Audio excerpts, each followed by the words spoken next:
Today we're going to be changing the brakes on 2016 Subaru Forester. Take you guys through the steps. First step, you're going to want to jack the car up safely, get a jack stand under it. So we'll get that done. Take the lug nuts off the tires. I'll get back to you what size those are.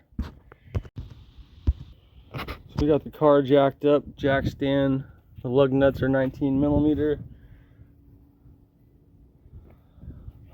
Next thing to do is take off these bolts, caliper bolt right there. I think there's just one on the bottom actually you gotta take out, and this one's a pin, but I'll get back to you on that. And one down here, right there. So I can get you guys a better view.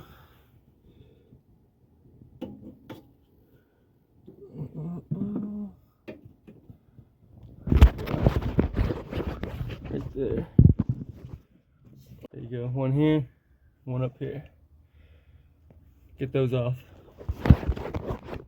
And the two caliper bolts are going to be 14 millimeter to get those off.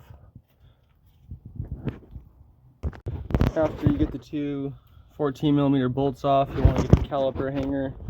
You're going to hang it, caliper right around there somewhere on the strut. So that's our next step. Get the caliper hung on the strut. If you're having problems getting the caliper off, you can stick a screwdriver in this little hole on top, wherever you can get access to them. And you could use a screwdriver to pry the pad back in the caliper, so that way you can get the caliper bracket off. See, pried that, it should come off now. There you go, nice and easy. Get that hung up here. And you can just set it to the side actually. That looks pretty good right there. Next step, remove the brake pads like so. Keep them in the orientation you took them off so you don't get confused. Screwdriver for this guy. There you go. And if you'll look, one of them will have a tab, which is the one that goes in the back, like so. So we know this one's the back pad. We have the new pads over here. Get those all situated. You can see the one right there has a tab on it, indicating that one goes in the back. We'll get this all opened up and ready to go. We already have the back pad in, like so. So to get this one in, you'll want to do the same thing as the back. Make sure the oval side's facing towards the oval side of the pad, not like that. And then you'll just want to place it in the bottom and just slide it over that little tab there and just pop it in. Just like that. Good to go. And then we'll use our caliper tool to press in the caliper here so we can get it back on. Next step.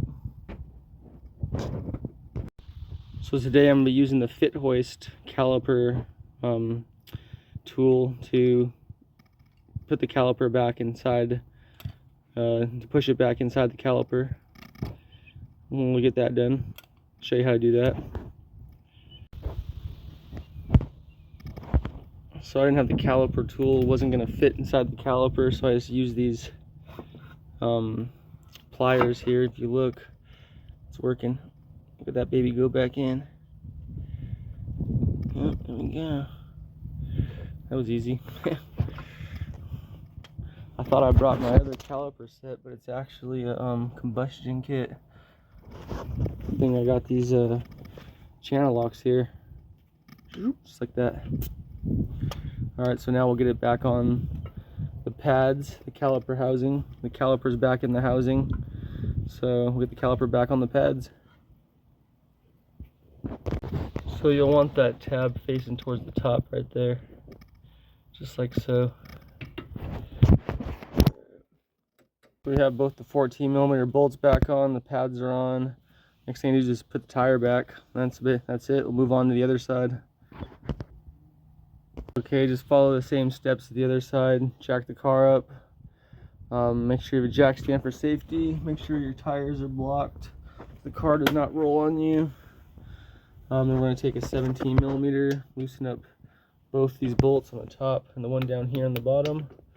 And then we'll pry from the middle here with a screwdriver to open the caliper so it'll come off easy.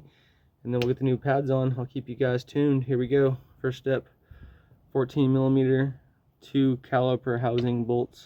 Take those off.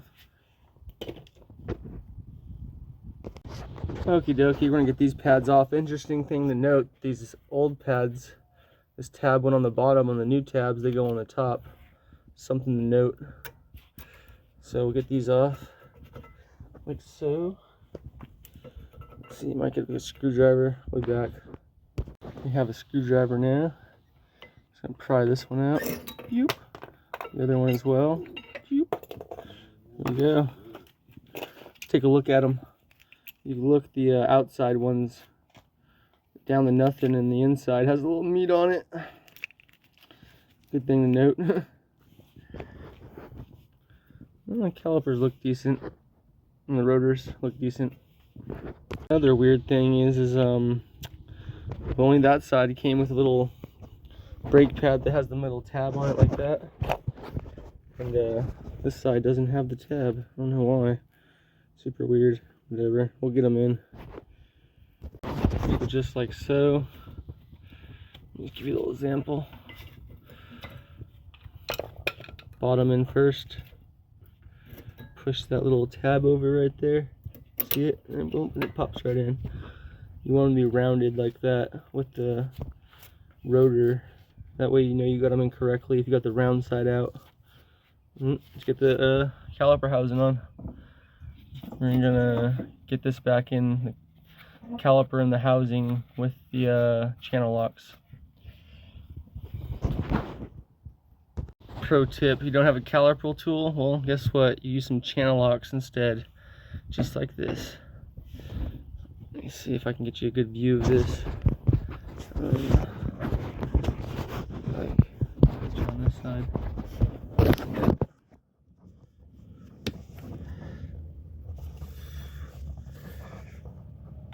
As you can see, it's going back in. I'm gonna take a little pressure, but there you go. Ready to go. Back in place.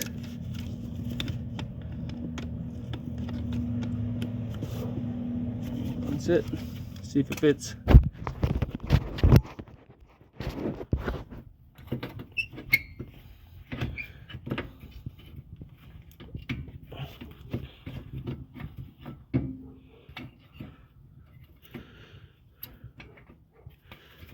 Sure does. Look at that. Just have to do it around the back side of this pin. It's getting stuck on that down here. But yeah, yep.